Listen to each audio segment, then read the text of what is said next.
बहुत ज्यादा हम लोग अपसेट हो गए थे। We lost the baby. मेरे बच्चे कैसे परेशान हो रहे हैं। हाय गाइस, वेलकम टू एक सच्ची कहानी। आज एक और किस्सा हम लेके आ गए हैं और आज यहाँ पे हम 2, 3 नहीं 4, 5 लोग बैठे हुए हैं क्योंकि मेरी पर सास घर पे आई हुई है, तो इनसे तो मिलाना जरूरी था। वैसे तो हम इन सबको नानी बुलाते, पर ये एक्चुअली तुषार की नानी और मेरी सासू माँ लगी है ना, सीनियर सासू, नानी सास। ब्रो, ये भी एक वर्ड होता है, मुझे आज पता चला। अच्छा, मुझे सिर्फ कमेंट में ये करके बताओ, ये आद्या की क्या लगी? आद्या कौन हुए आपके? ये बाहर ना उनकी मम्मी है। बाकी अच्छा, आद्या को तो कॉन्सेप्ट ही नहीं समझ में आ रहा, बा की मम्मी। तो आज हम आपके सामने एक बहुत ही गंभीर कहानी लेके आए, क्योंकि लास्ट वाली वीडियो में काफ़ी लोगों ने मुझसे क्वेश्चन पूछा मिस कैरेज के बारे में।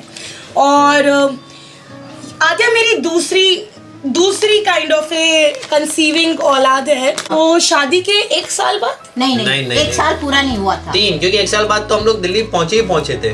नहीं। अच्छा, वैसे हम एक बार दिल्ली मम्मी पापा को छोड़ के जा चुके हैं, उसके बारे में हम कभी और आपको बताएंगे। बट हाँ, वहाँ पे जॉब भी करते थे, खुद के पैसों से घर में किसी तरह मैनेज करते थे, रेंटेड हाउस में दिल्ली में रहते थे और वहाँ पे I conceived. Not that we were ready for it, 30 के अराउंड ही करेंगे, बट अब हो गया था तो we were happy about it. वहाँ पे हम लोग 4th फ्लोर पे रहते थे और नीचे ना वो तेल से कुछ सामान नहीं, और ऐसे तेल से, मैं बता रही हूँ, तेल से सामान की बात नहीं, किसी ने नजर उतारी थी और उसने ना सरसों का तेल पूरा जमीन पे गिरा दिया था और मैं उस तेल में फिसल के गिरी थी।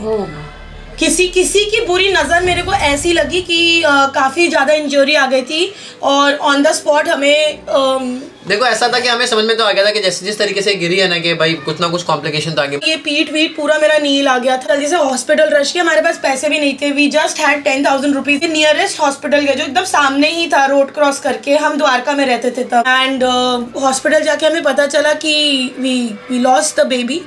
और मैं तो अनकॉन्शियस थी, मुझे तो पता और भी नहीं बहुत क्या सारे चल रहा था। कॉम्प्लिकेशंस हुए थे। इसके बारे में शायद फर्स्ट टाइम ही बात करूंगे। डिस्टर्ब्ड थे बहुत हम उसमें, बहुत ज्यादा सोच के भी हम वो बात ही नहीं करते कभी, किसी के साथ किसी को नहीं बोलते, किसी से हमने शेयर आपस नहीं में भी करते। कभी इस बारे में बात नहीं की ना। नानी, आपको पता था इसके बारे में? नहीं। इनको भी, मतलब घर वालों में भी सबको पता नहीं था, क्योंकि बहुत ज्यादा हम लोग अपसेट हो गए थे। तो जब अकेले खुद से रह रहे तो ये सब हो गया, तो हमने भी समझ में नहीं आया कैसे हैंडल किया जाए, क्या किया जाए। बट ऑफ कोर्स हमें इतना पता था, मम्मी पापा को सब बताते थे। हाँ, We have been such, हम ऐसे बच्चे हैं कि कुछ भी हो जाए हमने घर में हमेशा बता दिया। पहले मेरी मम्मी को बताया था हमने, क्योंकि पैसे चाहिए थे ना उस समय डॉक्टर्स की फीस भरने के लिए। हमने जब इनसे पैसे मांगे थे, मम्मा वहाँ पे नहीं थे घर पे, बट उन्होंने बोला हाँ, बैंगलोर या कहीं थी वो। उन्होंने बोला मैं आ रही हूँ, सबसे पहले आ रही हूँ। हमने 2 लोगों को इन्फॉर्म किया था, मेरे पैसों के लिए मेरी मम्मी को, और इन्फॉर्मेशन के लिए हमने माँ को बताया था।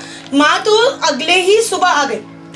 कितना वैसा टाइम था मेरे लिए तो, हे भगवान, कि मेरे बच्चे कैसे परेशान हो रहे हैं। सच में वो टाइम में याद नहीं करती हूँ। हाँ, हमें से कोई याद नहीं करता है। और माँ आई तो माँ बहुत कूल सास थी, आई और इस बारे में कुछ बात भी ज्यादा नहीं की। मम्मी बोला कुछ नहीं होता है, लिखा नहीं था नसीब में। मैं आके पूरा कूल टाइप से अपने खानदान में जितने लोगों का मिसकैरेज हुआ है ना, सबकी स्टोरी बता दी। मम्मी ने अपनी कहानी बताई। कितनी हुआ था मम्मी, आपको कितनी बार हुआ था बताओ? 3 बार हुआ तुषार से पहले। क्या मिसकैरेज? मैंने तो ये फेस किया है बहुत बेकार। इसलिए मैं सोचती थी जिस चीज से मैं गुजरी हूँ मेरी बहू नहीं गुजरी। इनको ऐसे ही लगा कि मेरे साथ भी वही होने लगा। और तुषार बहुत मांगा हुआ बच्चा था ना। 5 साल बाद हुआ था इनको। उस जमाने में तो कितने ताने सुनने मिले होंगे आपको मम्मी। हाँ, इन लोगों को बोलती थी तुम दो ठीक हो, सब चीज मिलेगी। यार मैं तो ये मानती हूँ कि घर का कल्चर ना बड़े ही स्टैब्लिश करते हैं। अगर सोचो उस समय मेरी सास मुझे टॉर्चर करती या मुझे कुछ गंदे ताने मारने लगे, फिर मैं इनकी तरफ भी गलत फीलिंग रखती। मेरे को डिप्रेशन तो हुआ था, मैं थोड़ा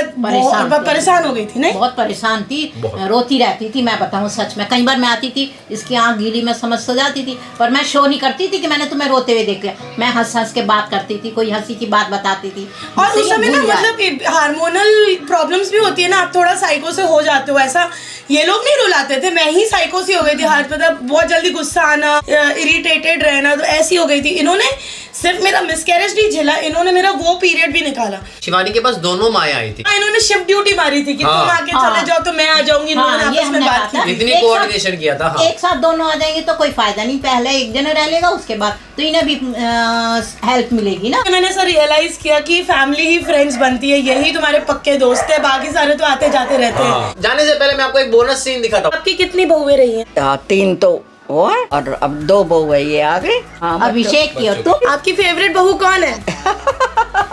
ये बताना बहुत मुश्किल है। इसमें तो फंस जाऊंगी मैं। आपको सबसे ज्यादा प्यार किसने किया? मुझे हाँ वो तो अभी नहीं आई है। हाँ। और शिवानी बहुत प्यार है उसका तो मालूम पड़ेगा अब। अभी तो हम अच्छा, बेचारे को 1 महीने हुए। अच्छा, ये वीडियो खत्म हो उससे पहले मैं चाहती हूँ कि कमेंट्स में आप हमसे क्वेश्चन पूछो। हर कुछ सच्ची कहानी में हम एक क्वेश्चन सिलेक्ट करेंगे नीचे दिए हुए कमेंट से और उसका आंसर करेंगे। गाइस, इस वीडियो पे मुझे एटलीस्ट 10K लाइक्स चाहिए, तो अभी आप लाइक करो, चैनल को सब्सक्राइब करो। ऑलमोस्ट 93% लोग हमारे चैनल को फॉलो नहीं करते, सिर्फ वीडियो देख के चले जाते। प्लीज सब्सक्राइब कर लो। इस बात में बोलते हैं बाय। Oh, so cute.